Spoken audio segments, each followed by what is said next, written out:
दोस्तों आप सभी का स्वागत है आपके अपने चैनल स्टॉक मिनी। चैनल में नए हैं दोस्तों तो चैनल को प्लीज सब्सक्राइब कर दीजिए और बेल आइकॉन हिट कर दीजिए दोस्तों, ताकि आपको एक से एक बेहतरीन इंफॉर्मेटिव वीडियोस मिलते रहे दोस्तों। गुड इवनिंग दोस्तों, आज हम इस वीडियो में कुछ अलग सा करने वाले हैं दोस्तों।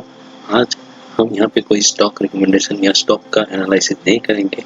आज हम यहाँ पे करने वाले हैं दोस्तों कुछ म्यूचुअल फंड्स का एनालिसिस और देखेंगे दोस्तों प्रेजेंट टाइम में म्यूचुअल फंड में कौन से ऐसे म्यूचुअल फंड स्कीम है दोस्तों जहाँ पर निवेश करना चाहिए, क्योंकि हमेशा से यही माना गया है दोस्तों, जब मार्केट करेक्शन देता है या करेक्शन मोड में रहता है दोस्तों, वही टाइम बेस्ट रहता है म्यूचुअल फंड में इन्वेस्ट करने का या स्टॉक में इन्वेस्ट करने का दोस्तों। अगर आपको रिस्क कम लेना है दोस्तों तो आप डायरेक्टली स्टॉक में इन्वेस्ट मत कीजिए, आप म्यूचुअल फंड के जरिए इन्वेस्ट कीजिए, ताकि लॉन्गर रन में आपको एक अच्छा खासा रिटर्न मिलता है। लास्ट 1 ईयर में देखा गया है दोस्तों, जिन लोगों ने आगे से इन्वेस्ट करके रखे थे दोस्तों, लास्ट ईयर उनको बहुत ज़्यादा फायदा हुआ था, स्टॉक में हो या म्यूचुअल फंड में हो। लेकिन लास्ट 1 ईयर में देखा गया है दोस्तों, जिस तरह से करेक्शन हो रहा है मार्केट के, वहाँ पे जाके देखा गया है दोस्तों कि जिन लोगों ने लास्ट 1 ईयर में इन्वेस्ट किया होगा या स्टार्ट किया होगा दोस्तों, उन लोगों का प्रेजेंट टाइम में लॉस देखने को मिल रहा होगा अपने इन्वेस्टमेंट अमाउंट में। लेकिन आपको बता दें दोस्तों, आपको घबराने का ज़रूरत नहीं है। जो आप इन्वेस्टमेंट किए होंगे दोस्तों, आगे चल के लॉन्गर रन में ये आपको प्रॉफिट ही देगा, ना कि लॉस।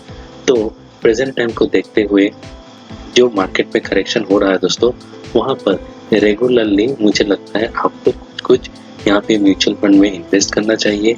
और जब भी आप इन्वेस्ट करें म्यूचुअल फंड में दोस्तों, सीप मोड में बाय कीजिए, ताकि आपको फायदा ज़्यादा हो, ना कि लॉस। क्योंकि एक साथ आपने एक प्राइस पे बाय कर लिया तो वहाँ पर अगर मार्केट करेक्ट होता है दोस्तों और सपोज 2000 पॉइंट गिर जाता है निफ्टी या सेंसेक्स, तो उस टाइम पे जैसे आपका जो वैल्यू रहेगा दोस्तों, वो एक अपर प्राइस पे आपने खरीदा होगा पूरा अमाउंट, और मार्केट पे करेक्शन होने के चलते यहाँ पे एक साथ ज़्यादा गिर जाएगा। तो इसलिए सिप मोड में बाय कीजिए, ताकि आइदर गिरावट में हो या प्रॉफिट में हो दोस्तों। मार्केट पे आप जब बाइंग करेंगे या जब आप सिप मोड में यहाँ पे निवेश करेंगे दोस्तों, तो एक एवरेज में आपको अच्छा खासा रिटर्न मिल जाएगा लॉन्गर रन में। तो निवेश हर टाइम सिप मोड में किया जाना चाहिए। तो ये सही समय है आपको म्यूचुअल फंड में निवेश करने का दोस्तों, लेकिन आपको चूज करना होगा दोस्तों अपने एनालिसिस करके या आपके फाइनेंशियल एडवाइजर से बात करके कि कौन सा ऐसा म्यूचुअल फंड रहेगा जहां पर आपको निवेश करने से आपका जो पैसा है वो बहुत हद तक बढ़ेगा। और एक चीज़ है दोस्तों, रेगुलरली आप मॉनिटर करते रहिए। अगर आपने किसी स्टॉक में या म्यूचुअल फंड में इन्वेस्ट कर किया है दोस्तों, रेगुलरली चेक करते रहिए दोस्तों कि मैनेजमेंट, उसका पोर्टफोलियो मैनेजमेंट जो है दोस्तों, वहाँ पे किस तरह से कर रहे हैं दोस्तों कंपनी, या किस तरह से वहाँ पे नए स्टॉक को इंक्लूड किया जा रहा है और कौन से स्टॉक को बाहर किया जा रहा है, किस तरह से यहाँ पे मैनेजमेंट काम कर रहा है, क्या मैनेजमेंट जो नया कुछ चेंजेस लाया है या नहीं म्यूचुअल फंड में। तो आपको ये सब चीज़ देखना होता है दोस्तों। अगर आपने म्यूचुअल फंड में इन्वेस्ट किया है तो म्यूचुअल फंड का इन्वेस्टमेंट भी ऐसा नहीं है कि दोस्तों कि कोई दोस्त आपको बोल रहा है कि इसमें इन्वेस्ट कर दीजिए, आपने पैसा डाल दिया, नेक्स्ट डे पे यहाँ पे करेक्शन हो गया और यहाँ पे आपका सब पैसा नीचे चला गया और बहुत दिन आपको लग गया यहाँ से पैसा निकालने के लिए। तो ऐसा नहीं है दोस्तों, हमेशा से छोटे छोटे अमाउंट आप निवेश करने का सोच के रखिए और निवेश कीजिए दोस्तों, ताकि लॉन्गर रन में आपको अच्छा फायदा हो। आज जो मैं कुछ म्यूचुअल फंड्स के बारे में पूछना चाहता हूँ दोस्तों, वहाँ पे टोटल 5 म्यूचुअल फंड्स हैं दोस्तों, और प्रेजेंट मार्केट की सिचुएशन को देखते हुए मैंने यहाँ पे ये 5 चूज़ किया है दोस्तों। पहला जो मैंने चूज़ किया दोस्तों, उसका नाम है Canara Robeco small cap fund direct growth. हमेशा से दोस्तों डायरेक्ट ग्रोथ प्लान पे ही आप निवेश कीजिए, ना कि रेगुलर में। क्योंकि रेगुलर में क्या होता है, आप आइदर किसी थर्ड पार्टी या किसी एजेंट के जरिए करते हैं, तो वहाँ पे आपको कुछ हद तक अपने जो इन्वेस्टमेंट रहते हैं दोस्तों, उसको एजेंट को या एजेंसी को दे देना होता है। इसीलिए हमेशा से दोस्तों डायरेक्ट ग्रोथ प्लान ही आप चूज़ कीजिए या डायरेक्ट डिविडेंड प्लान ही आप चूज़ कीजिए। अगर कनाडा रोबो की बात करें दोस्तों, ये एक स्मॉल कैप है और मेरा स्मॉल कैप का फेवरेट अभी प्रेजेंट टाइम में कनाडा रोबो को ही है। पहले मैं एक्सिस स्मॉल कैप को चूज़ करता था, लेकिन प्रेजेंट टाइम में मैं जो देखा हूँ और रिसर्च किया हूँ, उस पर मुझे कनाडा रोबो का स्मॉल कैप फंड अच्छा लगा। इसका जो टोटल अमाउंट है दोस्तों, वहाँ पे 92.28% इक्विटी में निवेश किया है और अदर्स में 7.72। अगर नंबर स्टॉक की बात करें दोस्तों 61% है। टॉप 10 स्टॉक पे यहाँ पे 25% के आसपास यहाँ पे निवेश किया हुआ है। टॉप 5 स्टॉक पे यहाँ पे 13.2, टॉप 3 स्टॉक पे यहाँ पे 8.29। अगर पोर्टफोलियो का पीबी रेशियो देखे, प्राइस टू बुक वैल्यू देखे दोस्तों 3.37 है, अच्छा है दोस्तों। और पोर्टफोलियो पीबी रेशियो कैटेगरी के अनुसार 26.49 ये भी अच्छा है दोस्तों। अगर पोर्टफोलियो एग्रीगेट्स की बात करें दोस्तों तो दूसरे जो इस कैटेगरी के जो शेयर है या म्यूचुअल फंड है दोस्तों वहाँ पे देखा गया है, यहाँ पे लार्ज कैप में 2.33 निवेश किया गया है दोस्तों, लेकिन इस फंड में अराउंड 5.87। मिड कैप स्टॉक में 46.52% किया गया है दूसरे कैटेगरी के जितने भी म्यूचुअल फंड्स के में, लेकिन इस फंड में 45.44, वही स्मॉल कैप में 48.7। अगर टीनी कैप की बात करें जो एकदम छोटा शेयर हो दोस्तों, यहाँ पे निवेश नहीं किया गया है, हालांकि कैटेगरी में 0.48% दूसरे स्कीम में निवेश किया है। अगर लास्ट 12 मंथ की बात करें दोस्तों तो यहाँ पे देख सकते हैं फाइनेंशियल्स में इन्होंने कुछ अपने जुलाई 2021 से यहाँ पे कुछ हद तक अपने बढ़ाया था दोस्तों निवेश को, लेकिन प्रेजेंट टाइम में इसको अप्रैल 2020 का दिखा दो दोस्तों, यहाँ पे 17.59 यानी लगभग 18 फाइनेंशियल्स में निवेश किए हैं। और फाइनेंशियल्स में अपने को जो मतलब पोर्टफोलियो को मैनेज करने के लिए जो होल्डिंग रखा गया है दोस्तों फाइनेंशियल्स पे, वहाँ पे ये कम किया गया है। सर्विसेज में बढ़ाया गया है दोस्तों 15.59 किया है, मटेरियल्स में 14%, कैपिटल गुड्स में 9.6%, कंस्ट्रक्शन में कम किया है 80.076 है, कंज्यूमर स्टेपल्स में 5.79, केमिकल्स में 5.19, टेक्नोलॉजी में बढ़ाया गया है दोस्तों 4.81, हेल्थ केयर में 3.77, मेटल्स एंड माइनिंग में 3.58, टेक्सटाइल में 3.13। यानी जो इसका जो पोर्टफोलियो मैनेजमेंट ये डाइवर्सिफाई है, जो सबसे जरूरी होता है दोस्तों, ये हर एक सेक्टर को पकड़ के वहाँ पे निवेश करना होता है ताकि ओवरऑल जो ग्रोथ हो दोस्तों वहाँ पे कंपनी को फायदा हो, स्कीम को फायदा हो और जो लोग निवेश करते हैं उनको भी फायदा हो। अगर इसके sector allocation versus category allocation की बात करें दोस्तों तो वहाँ पे फाइनेंशियल्स में बाकी कैटेगरी के जो लोग हैं वहाँ पे 11.56% का कैटेगरी पे निवेश करते हैं फाइनेंशियल्स में, वही इस स्टॉक ने 17.59 किया है। सर्विसेज पे इससे ज़्यादा किया है, मटेरियल्स में भी ज़्यादा किया है, कैपिटल गुड्स में हालांकि कैटेगरी के बाकी जितने स्कीम है उन्होंने ज़्यादा निवेश किया है, इसने कम किया है दोस्तों। वही कंस्ट्रक्शन में इनका ज़्यादा है, वही कैटेगरी का कम है। तो टेक्नोलॉजी की बात करें दोस्तों तो बाकी ने ज़्यादा टेक्नोलॉजी पे ध्यान दिया है, इन्होंने टेक्नोलॉजी पे कम दिया है। तो यहाँ पे जो लास्ट मंथ में बाइंग या सेलिंग किया गया है दोस्तों, ग्लेन फार्मा, स्केपर्स India limited, Angel broking, Grameen financial service, UltraTech cement पे यहाँ पे बाइंग किए गए हैं दोस्तों इस स्टॉक पे इस टीम ने।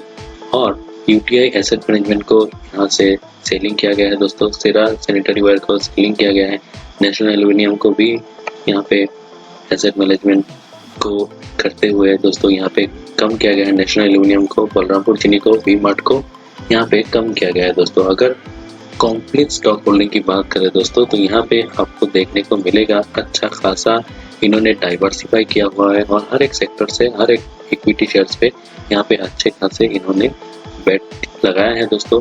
वही इसका जो रिटर्न की बात करें दोस्तों प्रेजेंट टाइम में तो 1 ईयर का रिटर्न जो आ रहा है दोस्तों यहाँ पे इस स्टॉक या इस स्कीम का, तो वो भी अच्छे खासे हैं दोस्तों। और इस पे अगर आपने निवेश किया होता दोस्तों तो अराउंड 40% का आपको रिटर्न 40% का रिटर्न मिलता होगा दोस्तों आपको 3 इयर्स में प्लस 3 इयर्स में। तो प्रेजेंट टाइम में मैं अगर रिकमेंड करता हूँ दोस्तों स्मॉल कैप में तो कैनरा रोबो को स्मॉल कैप फंड बहुत ही बढ़िया है दोस्तों। और प्रेजेंट टाइम में इस पे निवेश का आपको सी बोर्ड में रिकमेंडेशन मैं करता हूँ। नेक्स्ट जो लोग टैक्स सेविंग में हैं दोस्तों या टैक्स सेव करना चाहते हैं जैसे अपर प्रेजेंट है, उनके लिए मैं बोल दूँ क्वांट टैक्स प्लान एक बढ़िया डायरेक्ट प्लान ग्रोथ। यहाँ पे मैं डायरेक्ट प्लान को ही बोल रहा हूँ जो ELSS फंड्स रहते हैं दोस्तों कैटेगरी वाइज, वहाँ पे ये जो स्कीम है मुझे पसंद है दोस्तों। ये क्वांट म्यूचुअल फंड का है, यहाँ पे एक्सपेंस रेशियो बाकी के कैटेगरी के अनुसार बहुत ही कम है। यानी एक्सपेंस रेशियो कम होने से क्या होता है दोस्तों आपका प्रॉफिट ज़्यादा होता है। और बहुत कम लोग ये जानते हैं दोस्तों कि एक्सपेंस रेशियो अभी भी आप निवेश करते हैं म्यूचुअल फंड में तो आपको हमेशा से एक्सपेंस रेशियो को देखना होता है दोस्तों। तो एक्सपेंस रेशियो ही आपको डिसाइड करता है कि आप जो सपोज कोई आप निवेश कर रहे हैं दोस्तों वहाँ पे आपको कितना ज़्यादा एक्सपेंसेस देना होगा। सपोज आपने 10,000 इन्वेस्ट किया, वहाँ पे अगर एक्सपेंस 2% रहता है तो आपको यहाँ पे अराउंड 200 रुपये का फीस भी देना पड़ेगा, तो जो कि आपको दिखाई नहीं देगा दोस्तों, लेकिन वहाँ पे एक्सपेंस रेशियो अगर ज़्यादा रहता है तो वहाँ से आपको काट लिया जाएगा। तो इस शेयर में बाकी कैटेगरी एवरेज से कम है दोस्तों, इस म्यूचुअल फंड स्कीम में 0.5% का है दोस्तों। वही इस स्कीम ने लास्ट 1 ईयर में यहाँ पे 20.51% का रिटर्न दिया है। वही निफ्टी 500 में यहाँ पे 10.36 का, अगर कैटेगरी एवरेज की बोले दोस्तों यहाँ पे 12.11% का रिटर्न दिया है। वही इस स्कीम ने 20.51, तो एक अच्छी बात है दोस्तों। वीकली अगर बात करें दोस्तों तो यहाँ पे 6.49 मंथली गिरावट है, 3 मंथ्स पे नेगेटिव रिजल्ट, 6 मंथ पे भी यहाँ पे नेगेटिव रिटर्न दिया है दोस्तों। ईयर ऑन ईयर में बात करें दोस्तों तो 20% का यहाँ पे, जैसे मैंने बोला कैटेगरी एवरेज तो 12 पॉइंट था, वही इसने 20.51 का यहाँ पे रिटर्न दिया है परसेंटेज का। वही 2 इयर्स में 67%, 3 इयर्स में 35 और 5 ईयर में 23। अगर इंसेप्शन जब से ये आया है वहाँ से अगर बात करें दोस्तों तो वहाँ पे सिर्फ 21% का ही यहाँ पे प्रेजेंट टाइम तक, यहाँ पे अगर आपने 10,000 इन्वेस्ट किया होता दोस्तों तो यहाँ पे प्रेजेंट टाइम में अगर आपने 10,000 इन्वेस्ट किया होता दोस्तों लास्ट 1 ईयर में, तो यहाँ पे आपको अराउंड 12,000 मिल रहा होता दोस्तों, तो यानी 2,000 का आपको यहाँ पे प्रॉफिट होता। अगर सिर्फ रिटर्न की बात करें दोस्तों 1 ईयर में 4.73, जो बाकी बैंक के एफडी से ज़्यादा है दोस्तों। 2 इयर्स में 47%, वही 3 इयर्स में 83%, 5 इयर्स में 113% का रिटर्न मिलता। अगर टैक्स बेनिफिट की बात करें दोस्तों तो यहाँ पे आपको पूरा टैक्स बेनिफिट मिल जाएगा, और अगर आप यहाँ पे निवेश करते हैं दोस्तों तो वहाँ पर आपको 1.5 लाख पर ईयर का यहाँ पे आपको टैक्स बेनिफिट भी मिलता। लेकिन यहाँ पे एक चीज़ मैं दिखा दूँ, 30 अप्रैल 2022 इसका जो एसोट एलोकेशन किया गया है दोस्तों, वहाँ पे इक्विटी होल्डिंग में 99.96, एफएनओ में कोई नहीं, इन्वेस्टमेंट फॉरेन में भी कुछ है नहीं दोस्तों। यहाँ पे नंबर स्टॉक 53 है, लार्ज कैप में इन्होंने ज़्यादा निवेश किया हुआ है दोस्तों 51.47, मिड कैप में बहुत ही कम 21.3 और स्मॉल कैप में 15.92 है। अदर्स में 11.27 इन्होंने निवेश किया हुआ है। अगर इनके कुछ मेजर होल्डिंग देखते हैं दोस्तों तो वहाँ पे Adani Enterprise, Vedanta, Ruchi Soya, Adani Port, State Bank of India, ICICI Bank, Larsen and टर्बो, ITC, Coal India, Indian Hotels company ऐसे नाम शामिल है दोस्तों। तो यहाँ पे देखते हैं दोस्तों, यहाँ पे स्टैंडर्ड डिविएशन जो दिखा रहा है दोस्तों कैटेगरी एवरेज से इसका ज़्यादा है, हाई वोलेटिलिटी है दोस्तों। वही ये कैटेगरी से लो वोलेटिलिटी है, यानी यहाँ पे वोलेटिलिटी कम है दोस्तों। और यहाँ पे इस जो स्कीम है इसने जो better risk adjustment ratio show किया है दोस्तों, क्योंकि बाकी कैटेगरी में जहाँ पे रिस्क को ज़्यादा नहीं देखते हुए यहाँ पर प्रॉफिट देखते हैं, लेकिन ये स्टॉक स्कीम ने यहाँ पे रिस्क को ज़्यादा देखा है दोस्तों, और उसकी बेसिस पे ही यहाँ पे निवेश का उन्होंने पोर्टफोलियो बनाया है दोस्तों। नेक्स्ट जो स्कीम है जो मुझे पसंद है दोस्तों, या मैं रिकमेंड कर रहा हूँ दोस्तों, वो ब्लू चिप से है दोस्तों, ICICI prudential blue chip fund direct bank.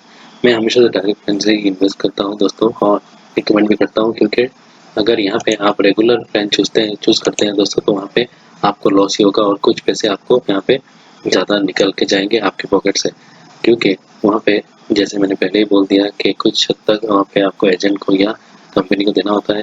अगर इसके एक्सपेंस रेशियो की बात करें दोस्तों तो देखिए यहाँ पे 1.08 है, पिछला जो मैंने बोला था वहाँ पे 0.50 है। तो यहाँ पे 1000 के अगर आप 10,000 निवेश करते हैं दोस्तों तो वहाँ पे आपको अराउंड 100 रुपीज़ आपको एक्सपेंस रेशियो देना पड़ेगा, जो कि आपका फीस की तरफ से आपको देखा जाएगा। तो वही यहाँ पर एक चीज़ मैं दिखा दूँ, इस स्कीम ने 12.49% रिटर्न दिया लास्ट 1 ईयर में, वही निफ्टी 100 में 9.99%।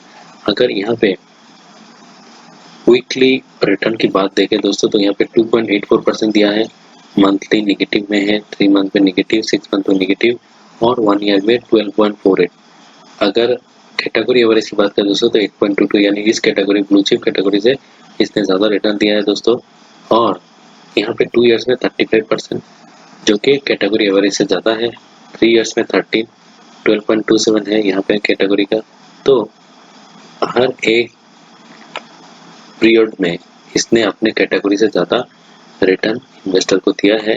अगर लमसम अमाउंट अपने 10,000 इन्वेस्ट किया होता तो वहाँ पर वही स्लिप मोड में भी यहाँ पे अच्छे खासे रिटर्न इसने दिया है दोस्तों। अगर आप बार 10,000 करके आप निवेश करते दोस्तों तो 1 ईयर में आपको यहाँ पे घाटा ही होता, लेकिन 2 इयर्स में यहाँ पे आपको 20% का यहाँ पे रिटर्न मिल जाता, 3 इयर्स में 30%, वही 5 इयर्स में 42.11% का आपको रिटर्न मिल जाता। तो यहाँ से एक चीज़ तो कंफर्म है दोस्तों, मार्केट में जब भी कोई सिचुएशन आती है या किस तरह के न्यूज़ आते हैं दोस्तों, वहाँ पे म्यूचुअल फंड ही एक ऐसा हथियार रहता है दोस्तों लोगों के लिए, जहाँ पे रिस्क कम रहता है और निवेश के चांसेस आपको अच्छे खासे रिटर्न मिलने के ज़्यादा रहते हैं।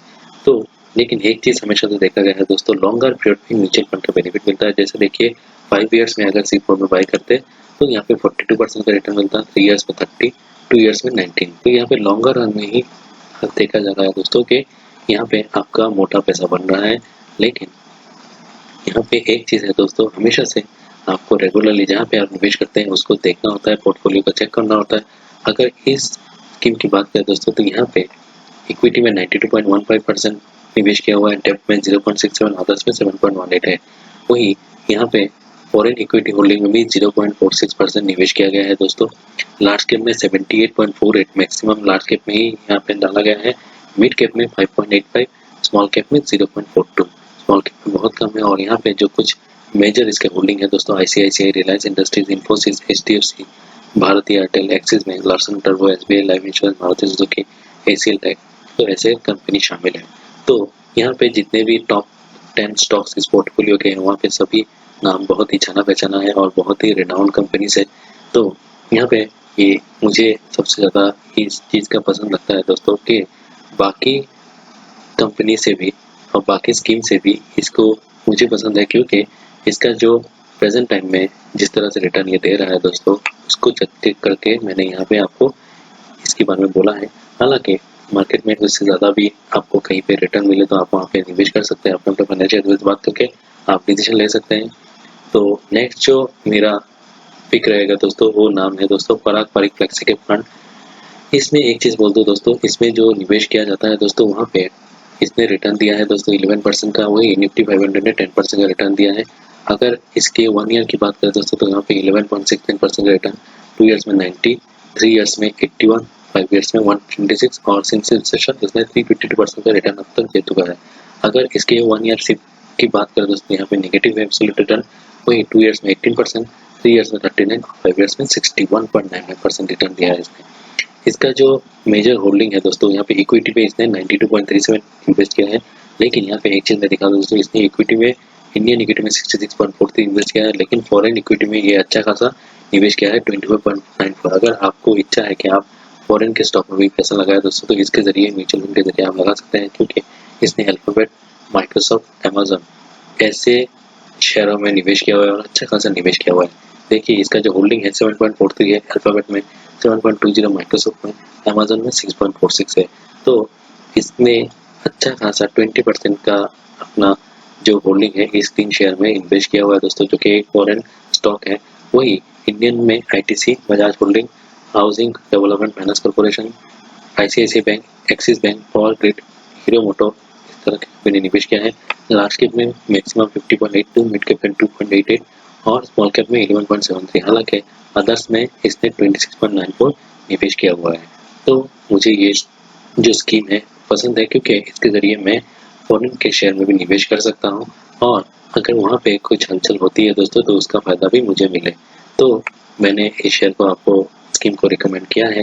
बाकी आप अपने फाइनेंशियल एडवाइस बात करके निवेश कर सकते हैं। लेकिन नेक्स्ट जो मैं करने जा रहा हूँ दोस्तों, ये थोड़ा अलग फंडा है इसका, ये कॉन्ट्रा फंड है दोस्तों, और ये जिस फंड से बिलोंग, कैटेगरी से बिलोंग करता है वो कॉन्ट्रा फंड है। और इसका जो मैंने पिक किया है दोस्तों, SBI Contra fund. Contra fund जो रहता है दोस्तों, इसमें मार्केट को वॉलेटिलिटी और मार्केट को देखते हुए यहाँ पे रेगुलरली बाइंग और सेलिंग करते हैं दोस्तों। इसके जो मैनेजर रहते हैं दोस्तों, जो म्यूचुअल फंड मैनेजर रहते हैं, और यहाँ पे सिचुएशन के ऊपर डिपेंड करके यहाँ पे डिसीजन लिया जाता है और रेगुलरली यहाँ पे बाइंग और सेलिंग चलता रहता है दोस्तों।